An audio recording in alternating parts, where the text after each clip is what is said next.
Welcome to the Untold Story podcast, everybody. I'm Martha McCallum, and it is really a great day on the Untold Story because I am digging into a fascinating untold story of none other than Connie Chung, the legendary trailblazer in news and in television, and she has really graciously finally written a memoir about her life that the rest of us can dig into. It's called Connie, and she made history when she became the first woman to co-anchor the CBS Evening News with Dan Rather, which I remember very well, and also... No, you're not that old. Yes, I am. To be the first Asian to anchor any news program in the United States. Extraordinary career. Connie, welcome. Great to have you here. Thank you, Martha. Congratulations. It's a New York Times bestseller.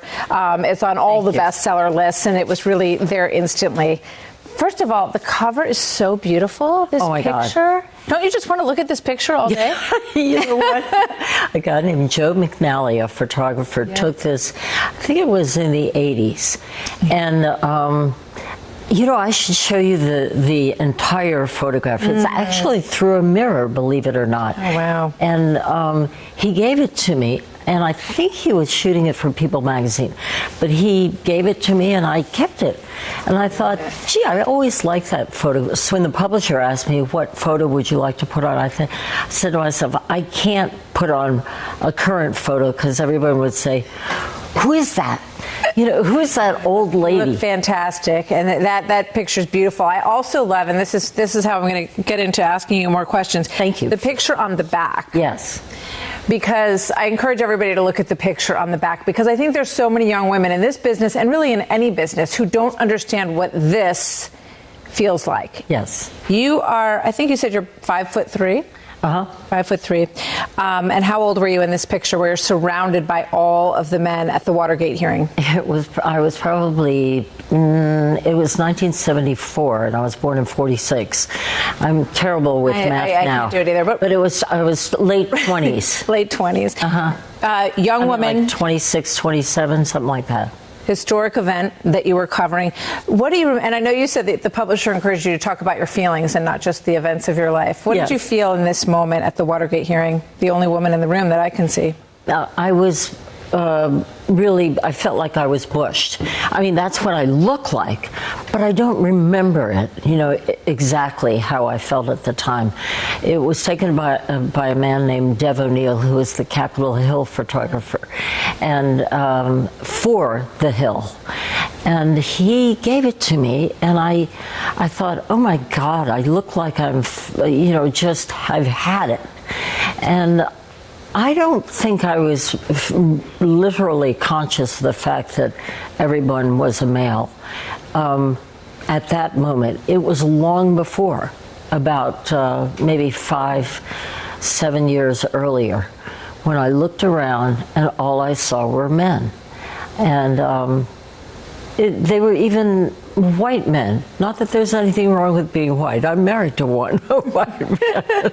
Maury Povich. Yeah. If you've been living under a rock. And so that's when I realized that something was highly unusual about my presence. I mean, it didn't suddenly dawn on me. It's just that I knew that I was an aardvark.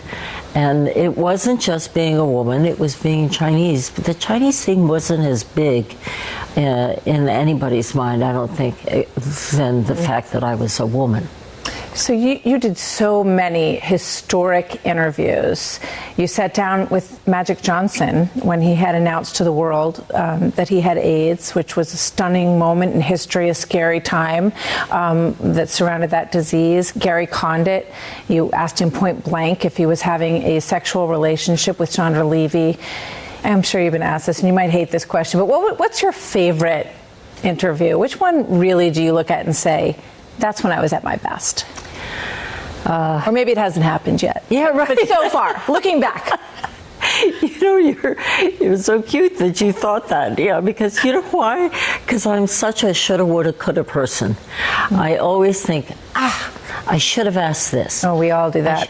Do you do that? Yeah, we all do that. Do you think it's a woman thing, or do you think it's just what we do because we're continuing to strive and do better and all that? I hope it's the latter. I think most good people at what you do always say there's one more question or one more time I should have gone back around on that, right? But which one really stands out for you? Well, I have to say that covering Nelson Rockefeller was great because he was my beat. And I think that when you have a beat, and I know you've had beats. Yep. I mean, you've had financial beats, you've had all sorts of beats. When you have a beat, you really believe, you yourself know that you know everything about this beat. You're not just a master of everything, and you're a master of that particular subject. And when I covered Nelson Rockefeller, I felt like I hit it out of the ballpark every time, because I knew more than any of the other reporters, because I was assigned to him his vice presidency when he was vice president under Gerald Ford. And I know that doesn't sound like a big deal, but it was my best time. It was also when I covered George McGovern when he was running for president. I knew everything about inside and out about him. So to me, it was always when I had a beat.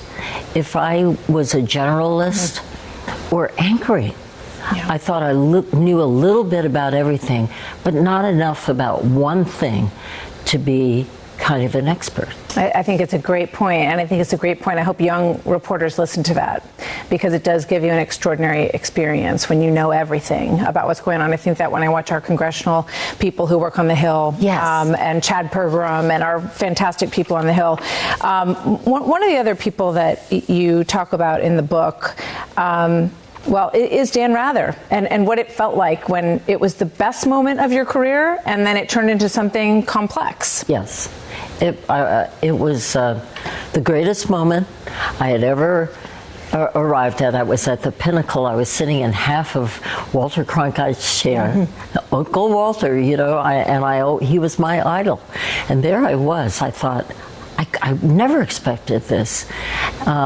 And then all of a sudden, I could tell it was going to be a terribly rocky road. And each day I would try to forget about the problems that I was having in covering stories and being on big stories. If I didn't concentrate on that, I'd be wallowing in all the political drama that was going on at CBS, because my co-anchor just didn't want me sitting there. I don't blame him for not wanting to move over a few inches, because he had owned that chair for so many years. So I think if I were a man, a woman, an animal, or even a plant, you know, it would not have been okay with him.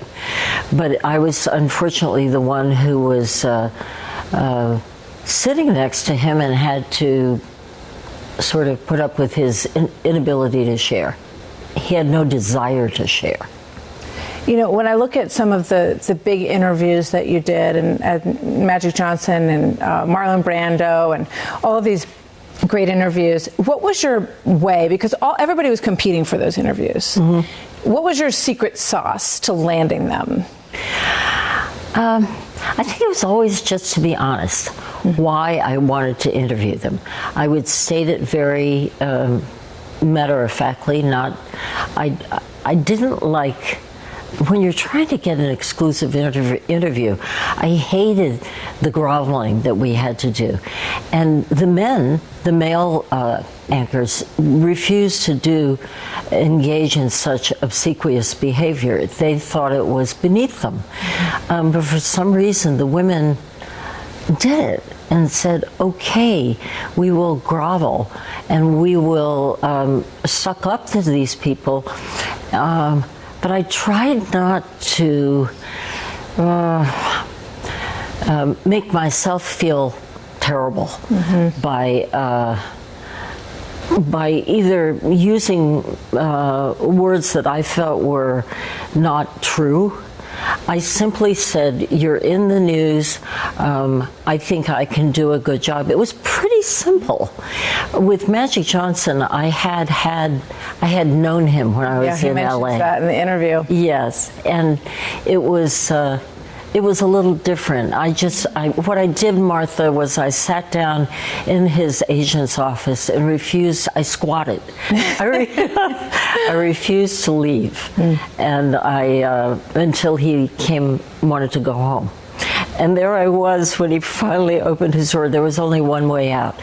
One of the greatest things to do, I believe, is to check out the exits. And when you check out the exits, you can figure out where you can post yourself. Now, today, we would have been arrested for stalking. Right. Right? But in those earlier days, there was a way to sort of graciously stalk. Yeah. There also was I think it was a bit different then, in that someone in Gary Condit's position, for example, felt that he did need to talk to somebody. Yes. And I wonder today if he would just be surrounded by lawyers who would say, you're not saying a thing. Well, you know what? I just ran into his lawyer, Abby Lowell, who is still out there, and you've probably interviewed him representing Hunter Biden. You got it. Yes. I mean, he has gone on both sides of the fence. Right. Doesn't matter if it's a hot issue, or if it's a hot person who is. Attorney. Yeah. And he's not afraid. He's not afraid to take on a big case. I ran into him and he said, I'm dying to see what you said about, how your rendition of how you got the Condit interview. And I said, I just did exactly what I thought you had told me in terms of why I got it. And he said, from his point of view, he said to Condit, just say, I didn't kill her. I'm innocent. I'm innocent. I'm innocent. I'm innocent.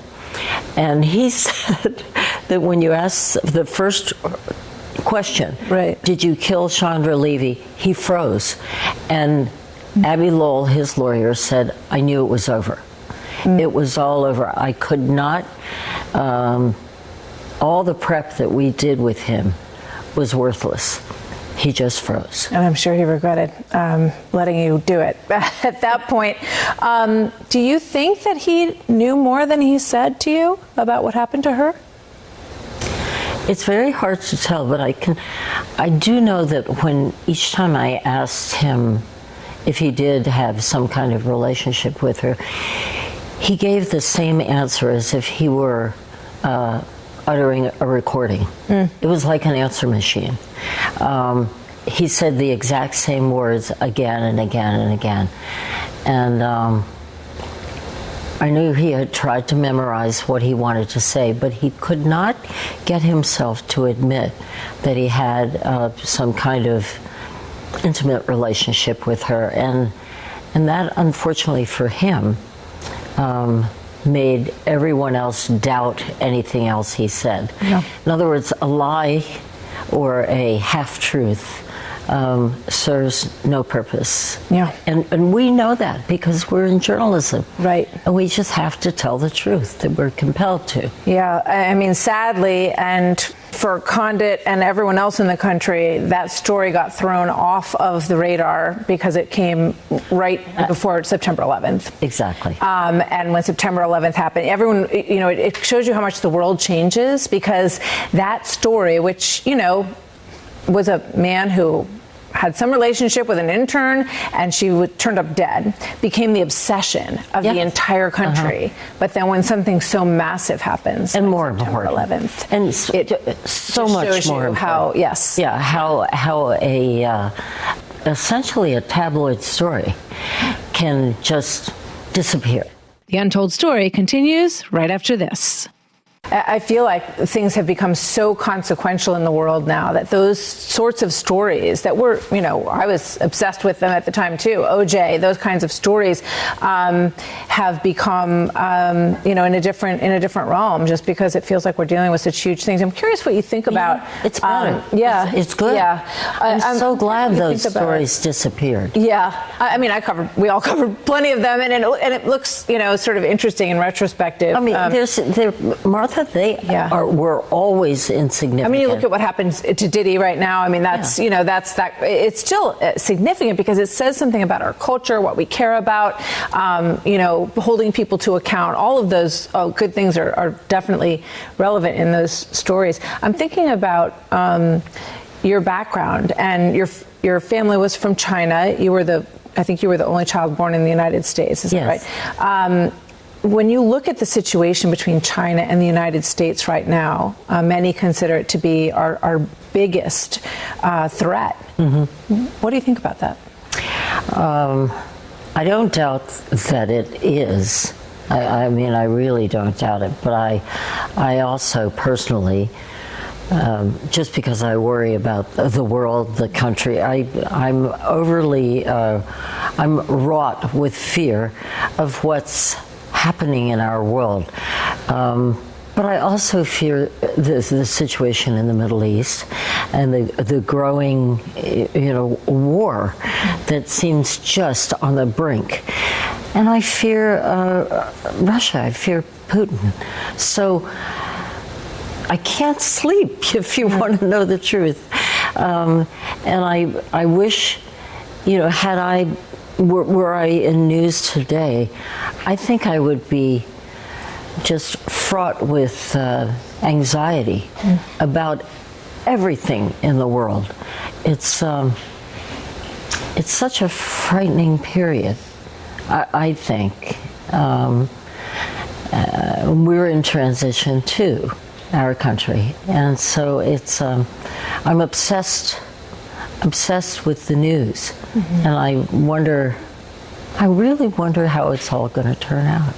We're just a couple of weeks away from an election now. I also looked at an interview that you did with Donald Trump a long time ago, and he said many of the same things that he says now. I wonder what you think about him when you look at him, having interviewed him all those years ago. And I loved your style with that interview, because your style is fast, to just keep get in. And that can be hard to do with some of these folks. Well, you're very brave to ask that question, and I would be very brave if I answered it here on this network, because it's, I know Fox viewers are very much pro-Trump. And it's difficult for me. Not all of them. We have, Democrat viewers, independent viewers, but I'm sure that's probably largely true. Largely true, yeah. Well, I had 4 older sisters. So one of my sisters was a devotee of Fox. But one of the things that she feared and that I fear is the Asian hate that emerged for Asians, and it was right around COVID, Martha, in which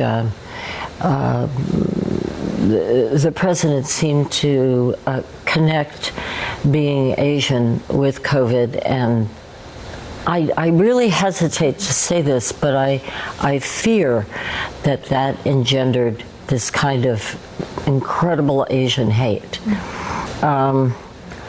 And were my parents still alive today, I would worry about them going out.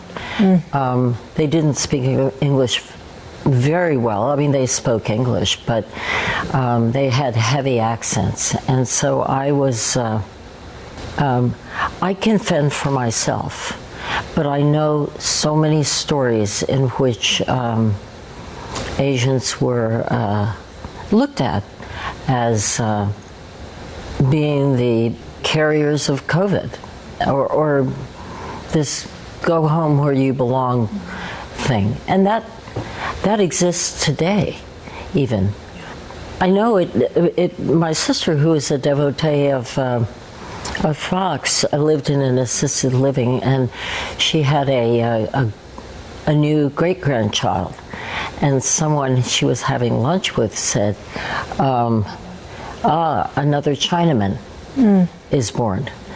And she recalled when her husband, who was in the Navy, the U.S. Navy, was called a Chinaman, and various admirals or captains of ships would not have him on board, even though he was an officer and a gentleman.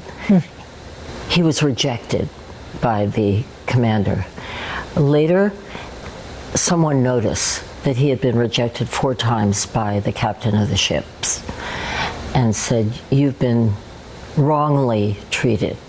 So he gave him a job in the U.S. Navy, and that brother-in-law became the first Chinese-born U.S. admiral in the United States Navy. I had another brother-in-law who became the first Chinese-born U.S. general in the U.S. Army. Well, to me, that is an incredible American success story. It is. And I'm sure that your family, as anyone, any family whose relative is elevated to that, must be extraordinarily proud. I think so. Martha, I feel awkward describing, really awkward describing my fear of hate.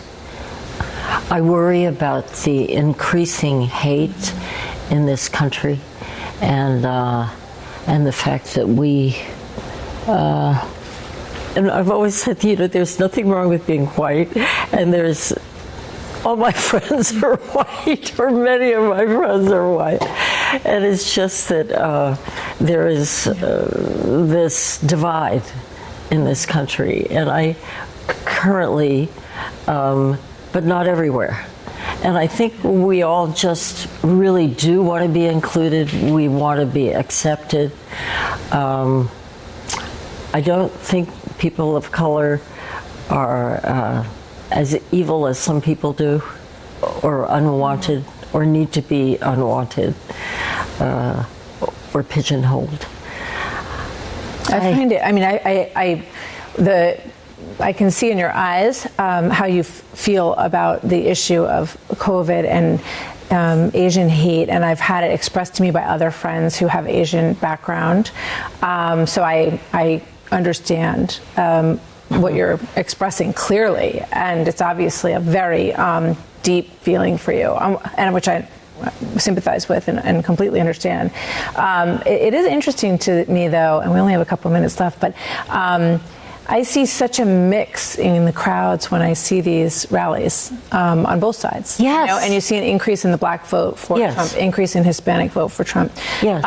What do you make of that? It's curious, really curious. What do you think? I just think that most different groups of immigrants who come to the country over the years all want the same things. Yes. They want a good economy. They want a safe country. Yes. So I think that in some cases groups have been told, like, you're in this group, you always vote Democrat. And I think there's a rebellion against that on the part of some people. They're like, no, don't tell me who to vote for. This is what I care about, and I'm going to vote for this. Yes. That's what I see when I travel around the country. I think you're right. It's. I think there's a common thread with immigrants in general. In other words, if you go all the way back in history and you see how the Italians rejected the new wave of immigrants. Absolutely. Absolutely. And then the Irish, yes, all of them. Yes, I know. In other words, whoever the newest immigrants are, we who have already been horrible ringer. Yes, and we have already been established here in the United States, whether we are Irish or Italian or whatever, and whoever you new people are, we don't want you. So there's this peculiar phenomenon that occurs. I know you have to go. I'm getting the rap because I'm up against a live show, but I'm still enjoying our conversation. And I want to thank you, Connie Chung, for joining me today. The only thing I would say is I wish the newer immigrants would not be so hateful against the latest immigrants, because everybody was in the boat at some point. You got it. Can you give me a fist bump? You go, girl. Great to be with you. You are Congratulations so good. On your book. I thoroughly enjoyed our chat. Thank you. I admire you greatly, I admire Martha. you greatly too, and I appreciate being please. Here. The Connie generation. I wasn't named Connie, but I definitely, my parents would be proud that I grew up to share a seat with you today. So thank you so much, Connie. Great. Thank you, Martha.